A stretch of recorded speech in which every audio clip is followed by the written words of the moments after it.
Everybody. दोस्तों आज बात करेंगे हम वास्तुशास्त्र के बारे में। वास्तुशास्त्र क्या है, वास्तुशास्त्र का जन्म कहाँ हुआ, वास्तुशास्त्र का जन्मदाता कौन है, आदि बात। दोस्तों सृष्टि के प्राकृतिक नियमों के अनुसार निवास करने के सिद्धांतों का नाम ही वास्तुशास्त्र या वास्तुविज्ञान है। दोस्तों वास्तुशास्त्र की वैदिक पद्धति का जन्म भारत में ही है। दोस्तों वास्तुशास्त्र के जन्म के बारे में दक्षिण भारत की एक प्रचलित सामान्य रूप से मान्यता प्राप्त पुस्तक सम्रांगण सूत्रधार नामक वास्तु ग्रंथ में वास्तुशास्त्र के जन्मदाता के बारे में विस्तार से लिखा हुआ है। उस पुस्तक में लिखा है कि भगवान शिव की इच्छा से ब्रह्मा द्वारा सृष्टि के निर्माता या रचेता, निर्माता व रचेता यानी ब्रह्मा सृष्टि के निर्माता व रचेता ने विश्वकर्मा को यह काम सौंपा, इसलिए विश्वकर्मा को ही वास्तुशास्त्र का जन्मदाता कहा जाता है। दोस्तों वास्तुशास्त्र को शिल्पशास्त्र, वास्तुविद्या व स्थापत्य वेद भी कहा जाता है। दोस्तों वास्तुशास्त्र के सिद्धांतों का वर्णन अनेक प्राचीन वेदों में, पुराणों में, उपनिषदों में एवं धर्म ग्रंथों में मिलता है। दोस्तों जिनमें अथर्ववेद, मत्स्य पुराण, सम्रांगण सूत्रधार, मयमतम, मानसर, विश्वकर्मा प्रकाश आदि अनेक धर्म पुस्तकों में मिलता है। दोस्तों वास्तुशास्त्र कोई झाड़ फूक तंत्र मंत्र का शास्त्र नहीं है। वास्तुशास्त्र का तंत्र मंत्र झाड़ फूक से कोई लेना देना नहीं। वास्तुशास्त्र केवल एक विज्ञान है। दोस्तों वास्तुशास्त्र के बारे में कि वास्तु पुरुष के बारे में कि कैसे बना, उसके बारे में कई किंवदंतियाँ हैं, कई प्रसंग हैं। उनमें से एक आध मैं आपको बताता हूँ।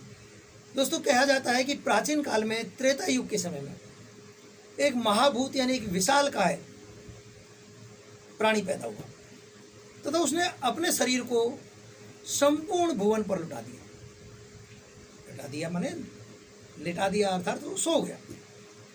देवता लोग भयभीत हो गए और भयभीत होकर वो ब्रह्मा जी के पास गए। तो ब्रह्मा जी ने कहा कि आप इस व्यक्ति को उल्टा लिटा दो, क्योंकि ये मेरी ही रचना है और उल्टा लिटा के आप शंका रहित होकर रहो, ये आपको कोई कष्ट नहीं। एक दूसरी किंवदंती के अनुसार कहा जाता है कि प्राचीन काल में एक अंधक दैत्य नाम का एक दैत्य था। उसका भगवान शिव से युद्ध हुआ। भगवान शिव के माथे के पसीने से, माथे की पसीने की बूंद से एक विशालकाय विकराल मुखड़ा वाले व्यक्ति का यानी एक अद्भुत प्राणी का जन्म। कहा जाता है अंधकासुर की रक्त बूंद को उसने पिया, लेकिन उसकी प्यास नहीं बुझी। तो फिर उसने भगवान शिव की आराधना यानी कि तप करना शुरू कर दिया। भगवान शिव खुश हुए, उन्होंने उसे वरदान लेना चाहा, यानी कि किसने, अंधकासुर ने कहा कि भाई मुझे ना पूरी पृथ्वी को ग्रस करने का वरदान दे, यानी परमिशन दे दो मैं पूरी पृथ्वी को ग्रास कर दूं। भगवान शिव ने कहा एवं अस्त। तब वो पृथ्वी पर गिरा और जब गिरा तो देवता दैत्य सब भयभीत हो गए और भयभीत होकर उस पर काबू करने की कोशिश करने लगे। उस पर काबू किया तो उसने कहा, उस वास्तु पुरुष ने उसने ब्रह्मा से कहा कि भाई मैं भी तो आपकी रचना हूं, ये देवता लोग मुझे क्यों कष्ट दे रहे हैं। तो ब्रह्मा जी ने उन देवताओं को कहा कि आप इससे डरो मत। तो उसने कहा, वास्तु पुरुष ने, कि भाई अब अगर ये लोग मुझ पर चढ़ गए तो मेरे जीने का साधन क्या होगा, मैं क्या खाऊंगा।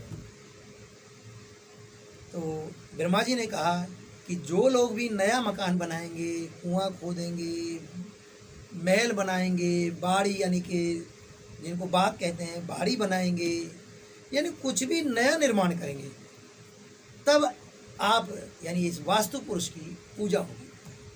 और जो भेंट आपको मिलेगी उस पूजा से, उसी से आपका गुजारा होगा, वही आपको मिलेगी, वही पूजा सामग्री, वही भेंट आपको मिलेगी और ऐसे ही आपका चलेगा। तो इस प्रकार वास्तु पुरुष की पूजा होने लगी और कहते हैं कि उसी से वास्तुशास्त्र बना।